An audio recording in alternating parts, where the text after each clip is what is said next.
All right, let's dive in. Forever, Vampirella and Draculina have been locked in this cosmic rivalry, right? Hero versus villain, order versus chaos. But what happens when one of them decides to just tear up the script? A reality-shaking encounter has just changed the entire game, creating a brand new sovereign power and forcing a truce that's going to redefine their whole universe. And it all starts with this single, powerful idea from Draculina. Honestly, this quote is the key to understanding the massive shift we're about to unpack. It's a total declaration of independence, not just from an enemy, but from the entire narrative itself. So, to really get why this is such a huge deal, we've got to rewind a little. For ages, these sisters weren't just enemies. They were basically playing roles. They were archetypes, locked in this pre-written battle of the perfect hero versus the ultimate villain. And you can see just how black and white their roles were. You had Vampirella, the protector of order, the hero, and then you had Draculina, her total opposite, the paragon of chaos. They were trapped, forced to play out a conflict that, as we're about to find out, was never really their own to begin with. So how was this done? Well, it all comes down to these things called the mirror shards. The source material calls them editorial tools, which is just a brilliant way to put it. Their mother, Lilith, used them to literally rewrite their history, to recon their pasts, and force them into these neat little hero and villain boxes. Okay, so if their whole conflict was a script, who flipped the page? The entire thing falls apart because of this super powerful being named Jack Sovereign, and a colossal mistake he was about to make. Vampirella shows up to the battlefield expecting this epic fight, but instead she just finds silence. Jack Sovereign, a guy who can warp reality, is just gone. The only thing left behind is this cold, weird echo of his anti-chaos philosophy, this energy of rigid, absolute control. But the being himself has totally vanished. So the big question is, why did he leave? Well, Sovereign left behind this psychic impression, kind of like a thought footprint, and it tells the whole story. He came there to control Draculina, to basically swap her mother's leash for his own. But he completely miscalculated. He pushed her way too hard, and instead of breaking her, he accidentally forced her to evolve into something he couldn't control. A peer, or maybe even a threat. So with Sovereign gone, the focus shifts entirely to what he left behind. And it's not destruction. It's a completely transformed Draculina, who now calls herself the Morning Star. And even to Vampirella's powerful senses, what's happened here is a profound mystery. Now, Vampirella has this really unique ability, her violet truth gaze, that lets her see the true nature of things.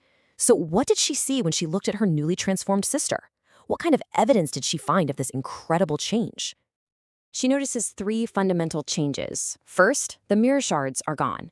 And I don't just mean purified, I mean erased. Second, Draculina's entire energy signature is completely different. And third, her weapon, well, it's been fundamentally reforged. And this table just perfectly illustrates how deep this change goes. The shards, Lilith's little tools, weren't just suppressed. Draculina unmade them, wiped the very concept of them from reality. Her energy, which used to be this jagged, parasitic heat from the resentment demon, is now a steady, sovereign glow they call the ruby coal. And her weapon is no longer a tool of chaos. It's a symbol of her newfound power to write her own story, a weapon of self-authorship. This transformation is so absolute, it stops what everyone would expect to be the final battle. The old script is gone. So instead of trading blows, the 2 sisters actually have a conversation that redefines their entire existence. This is Vampirella's big realization. She's looking at her sister and she doesn't see the broken villain she needs to save or destroy anymore. She sees an equal, a true sovereign power standing right in front of her. And Draculina's response just seals it. She proposes a truce, but it's not based on the old rules of good versus evil. It's an alliance for a totally new purpose, to discover the truth of who they are, now that the distortions from their mother's script have been burned away. So the takeaway here is monumental. They are no longer bound by fate or their mother's manipulations. That whole chapter of their lives is closed.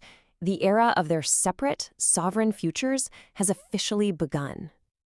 But when you burn a script, The ink doesn't just vanish into thin air. All that negative energy, all that history they just rejected, it had to go somewhere.